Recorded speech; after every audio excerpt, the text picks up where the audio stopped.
तुरंत करी सहाय बिरहुली मंत्र सुनाने वाले। परमात्मा ने लीला की। रानी ने पूछा महाराज ये कौन सा मंत्र था? परमात्मा ने कहा बेटा बिरहुली मंत्र है। बिरहुली मंत्र क्या कि राम नाम जप बिरहुली, गुरु की शरण में रह बिरहुली। वो तो एक बहाना बनाया था कि इस बालक को बढ़ा दूं, लेकिन वो तो समझ सकती है मंत्र की क्या आवश्यकता उसको। अब रानी की खुशी का ठिकाना नहीं रहा और राजा का भी दचगी, गारडू भी फेल, वैद्य भी फेल। इतना जरूर मान लिया संत ठीक है, लेकिन राजा की बुद्धि 7वें आसमान पर होती है। पुण्यकर्मी प्राणी होते हुए भी वो दुर्भागी होता है जो भक्ति नहीं करता, और रानी होते हुए या राजा होते हुए जो भक्ति करते हैं, सत साधना करते हैं, कैसी भी कर रहा है। परमात्मा कहते हैं जय कोई भक्ति करे कपट की और उसको भी अपनाऊं, और श्याम दाम दंड भेद से ती फिर सिद्ध मार्ग लाऊं। अब देखो परमात्मा काल को आने भी नहीं देता, इसलिए आने दिया रानी का जच्चा ना हो। या बात संत जो साची कह गया, परमात्मा समझ रहे थे कि या फिर छोड़ दे हो गुरु, दूसरा गुरु आते ही उसके भी चरण छुआ और उसकी भी आरती तारो। और पुण्यात्मा गुरु को तजे भजे जो आना, अर्ता पशुआ को फोकट ज्ञाना। परम संत ने छोड़कर फिर वो नकलियां फिर भी आस्था जिसकी है तो वो फोकट ज्ञान श्रद्धा नहीं बनी उसकी। जैसे पति भरता पति से राती आन पुरुष नहीं भावे, और बस है पीहर में सुरत प्रीतम में ऐसे ध्यान लगा। क्योंकि पहले तो आपके पास कोई पैमाना ही नहीं था मापन का, जांच करने का कोई ऐसा वस्तु नहीं थी, विकल्प नहीं था। अब दास आपको पहले संत को जांचने के पैमाने देता है कि इसे नाप के देख लियो जिसके पास ये ज्ञान है। जैसे धर्मदास जी भी पहले ऐसी दूसरी साधना करता था। जब परमात्मा ने उसको सच्चा ज्ञान सुना, वो फिर भी बुद्धि भ्रष्ट हो गई थी बीच में, तो फिर परमात्मा मिले नहीं थे। तो उसने सोचा साधु संत के रूप में मिले थे, कोई भी संत मिलता धर्मदास उसके पास जाता और जाते ही कहता महाराज जी ठीक सो, कहा आजा बच्चा ठीक है। तो उसने पूछा जी वो क्या प्रश्न करता था कि ब्रह्मा विष्णु महेश के माता पिता कौन है? तो वो कहता था अरे ये तो अजरो अमर है, सर्वेश्वर है, ये कहाँ से बात उठा लिया? तो तभी उठकर चल पड़ता था कि ना ये संत नहीं है। तो उसके पास एक पैमाना था उनको जांचने का। और जब उसने परमात्मा मिले दोबारा, फिर वो तो पूरा काम उनका होना ही था। तो पहले तो आपके पास कोई ऐसा था नहीं मेजरमेंट टेप जिससे आप उसको नाप सकते थे, तोल सकते थे, जांच सकते थे। और जब पूर्ण संत मिल जाए फिर भी वो नहीं वास्ता है, वो तो जीवन नाशक है आपके। हाँ, उनको समझाने की चेष्टा करो गुरुजी।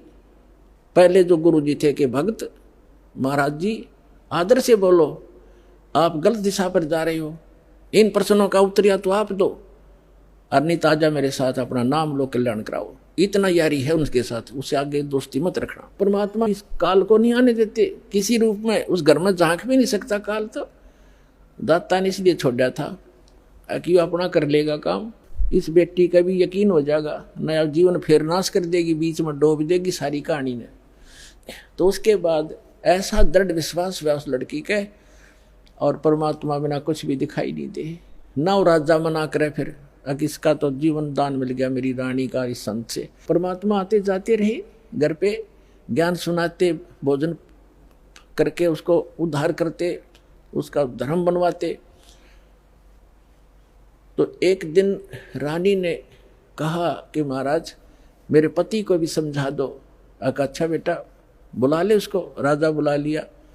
परमात्मा लागे समझाने के भाई परमात्मा की भक्ति करनी चाहिए, और ये राजपाट सदा नहीं रहता, एक दिन मृत्यु भी होएगी, परमात्मा की भक्ति करते रहना।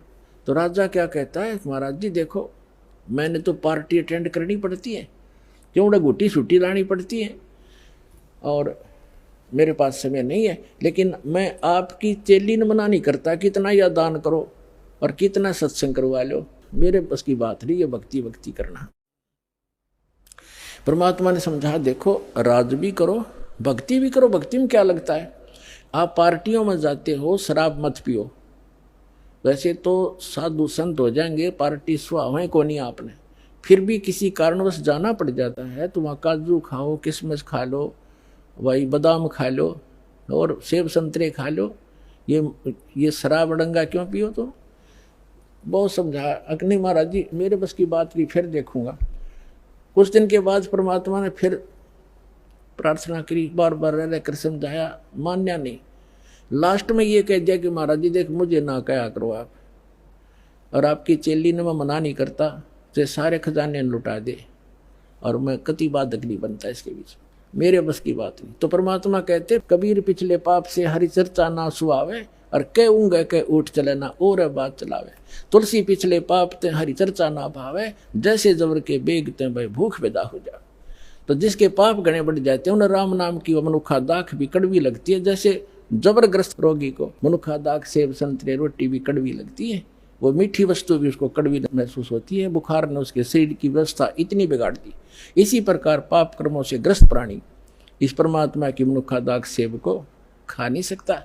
उसके लिए तरीका है, जैसे कुनीन होती है मलेरिया का नाश करने के लिए, और कुनीन भी कड़वी, बुखार को सेट करने के लिए जिससे कड़वी वस्तु लग, उसके लिए कड़वा ही खाना पड़ेगा, न चाहते हुए फांकी मारनी पड़ेगी, और उस कड़वी दवाई खाने से रोग नाश हो जाएगा, फिर वो मीठी लगने लग जाएंगी।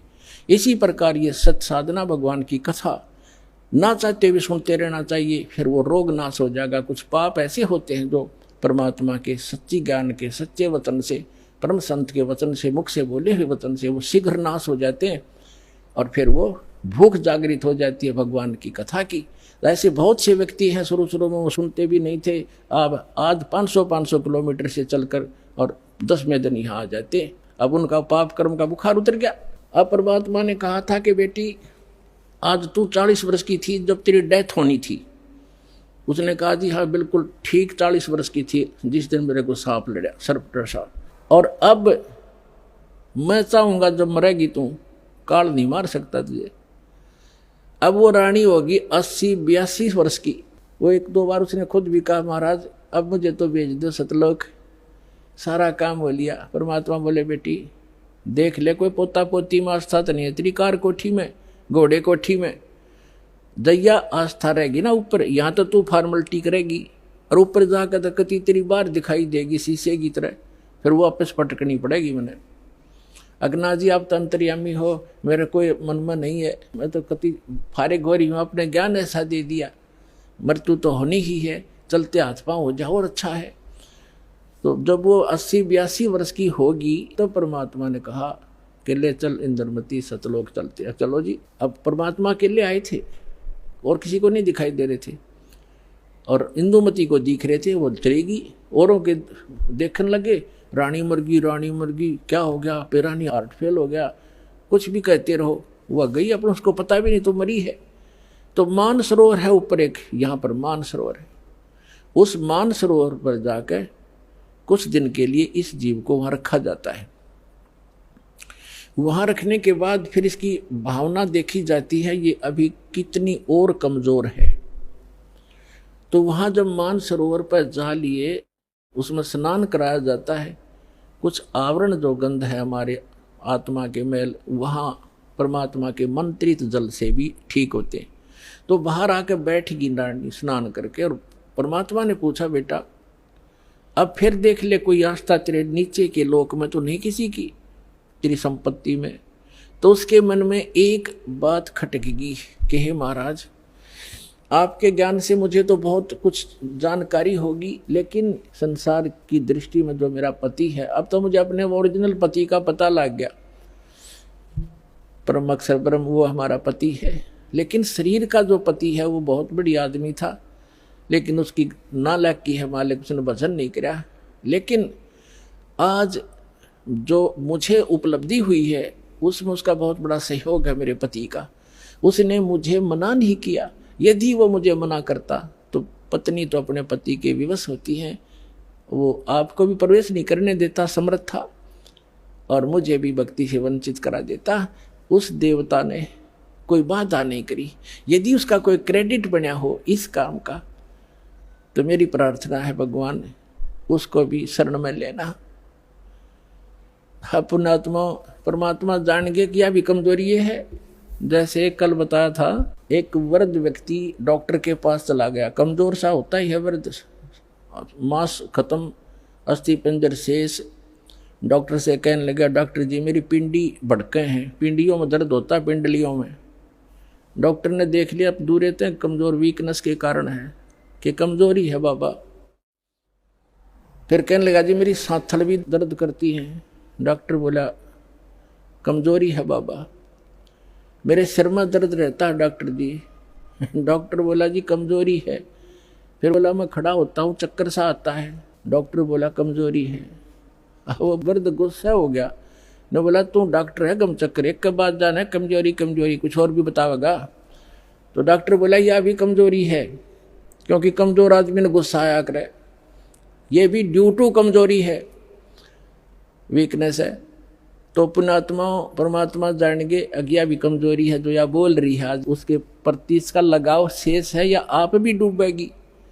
तब कहा, बेटा तू यहाँ रुक कुछ दिन। अब राजा 90 वर्ष का हो गया था, अट्टा कट्टा शरीर, अच्छे खावे खादू, लावे गुटी, किसमस बादाम और लाल चेहरा। अब ने सोचा था 100-125 वर्ष तो जिया ही करें न खूब।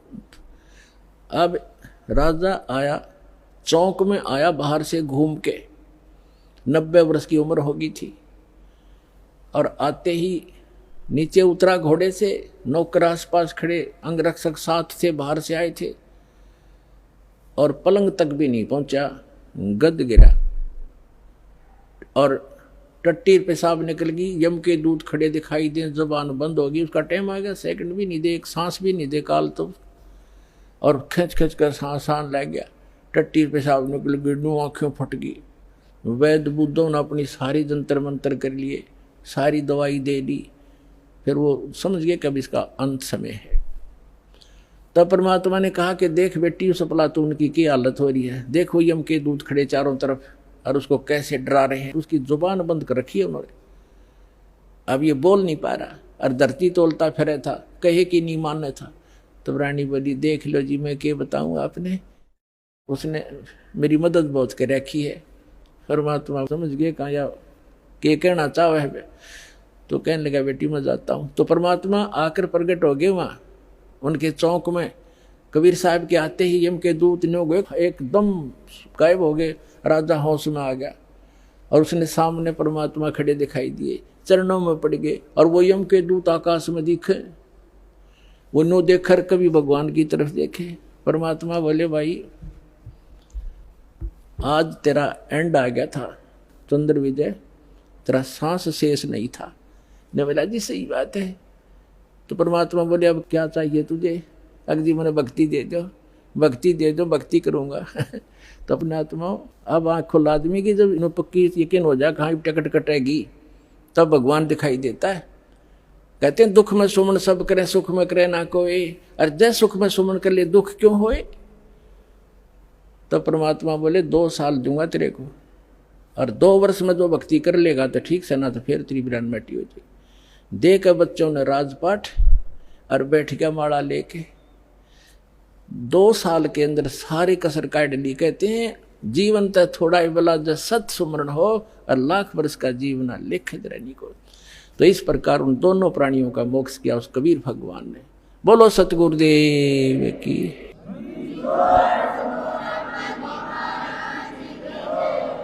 तो कबीर साहब कहते हैं, भक्ति बीज होवे जो हंसा, और तारों तास के 71 वंशा। आपकी 101 पीढ़ी पार करेगा भगवान, ये सत्कर मान लियो, लगे रहना आखिरी सांस तक। बोलो सतगुरुदेव।